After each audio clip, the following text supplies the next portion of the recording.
Right now, the world is on a razor's edge. A 48-hour clock is ticking down that could literally change everything.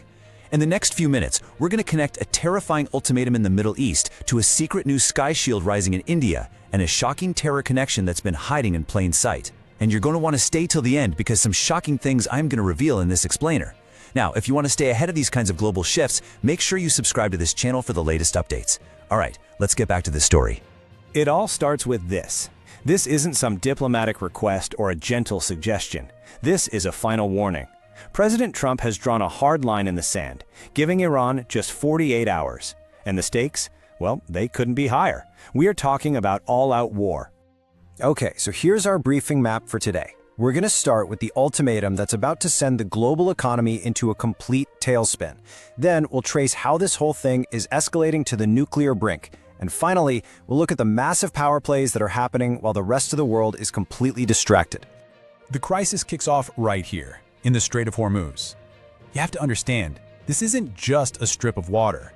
It is the world's most critical energy choke point.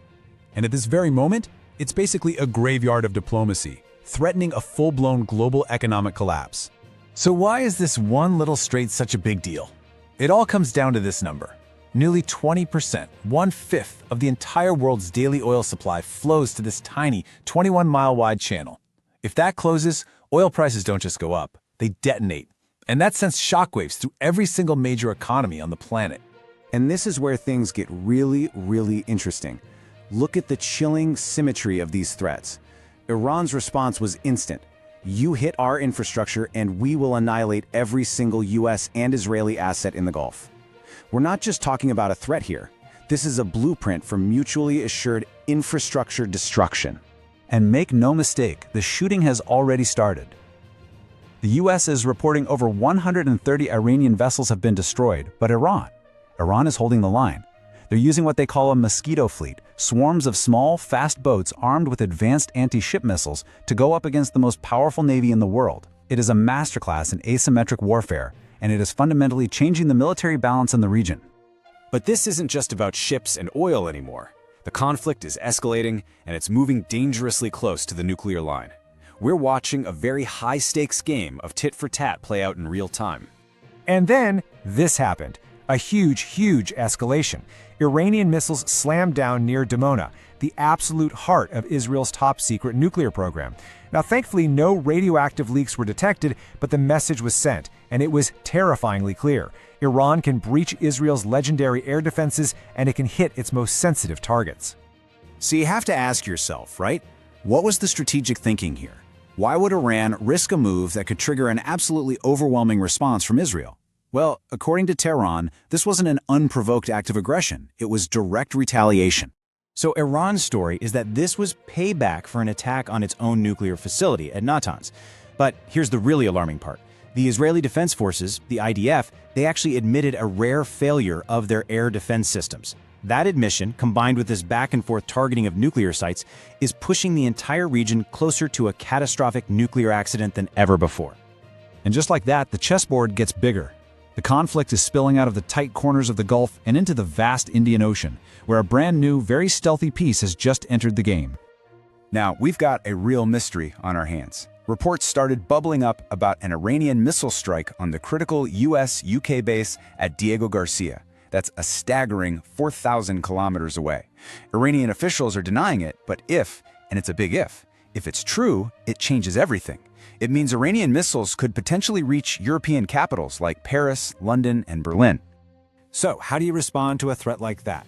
Well, the UK sends in a ghost, one of its deadliest assets, the HMS Anson. And this isn't just any old sub. It's an astute-class nuclear attack sub, a true silent killer, designed to hunt, to track, and to strike, all without ever being detected. And this is where hyper-advanced technology slams right into a very messy, very human reality. The Anson is loaded with Tomahawk cruise missiles, giving it a 1,600-kilometer strike range from a platform that is completely invisible. But, and this is a big but, its deployment is happening right in the middle of a bizarre scandal involving reports of hard drug use among Royal Navy submariners. It raises some pretty serious questions about the readiness of the very people operating these world-ending weapons. Now, while all of this chaos is gripping the West, something else is happening. A quiet, methodical, and massive technological leap forward is taking place in the east. While the world is watching Hormuz, India has just activated its new sky shield. Let me introduce you to Project Kusha. This isn't just one missile. Think of it like a three-layered shield for the sky. The first layer takes care of the usual threats, fighter jets, cruise missiles. The second layer is the Stealth Hunter, designed specifically to take down low-observable aircraft like China's J-20. And that third layer? That's the backbone, designed to reach deep into enemy airspace and take out high-value assets like AWACS and refueler planes. But here is the real game changer. It's not just about building a missile system that can compete with something like the Russian S-400. The key word here is sovereign control. Because India owns the source code, it means its shield can't be jammed, can't be turned off, can't be compromised by a foreign power. This isn't just a defense system, it's a declaration of technological independence. And that powerful push for self-reliance doesn't stop with missiles. It goes right to the heart of air power, the jet engine. The Kaveri engine program, which was stalled for years, is back, and it has a clear path forward. If they succeed here, it's more than just an engineering win. It puts India into a very elite club of nations that can control their own military destiny from the ground up. All right, finally, we have to pull the lens back. Because none of this high-tech warfare, none of these strategic calculations happen in a vacuum. They happen in a world tangled up with shadow networks, and yes, state-sponsored terror. And when you look at the data, wow, it is stark. The 2026 Global Terrorism Index has officially ranked Pakistan as the #1 most terrorism-affected nation in the entire world. It seems the snakes that were nurtured in the backyard are now paralyzing their owner. And that harsh reality just jumped from intelligence reports right onto the silver screen. A new film called Dhurandhar 2 is sparking a massive political firestorm because of its central claim that a notorious late gangster politician was actually an active asset for Pakistan's intelligence agency, the ISI. Now, a lot of people just wrote the film off as pure propaganda, but then came the twist. Former top-ranking police officials have come out publicly saying the movie's claims are based on cold, hard facts.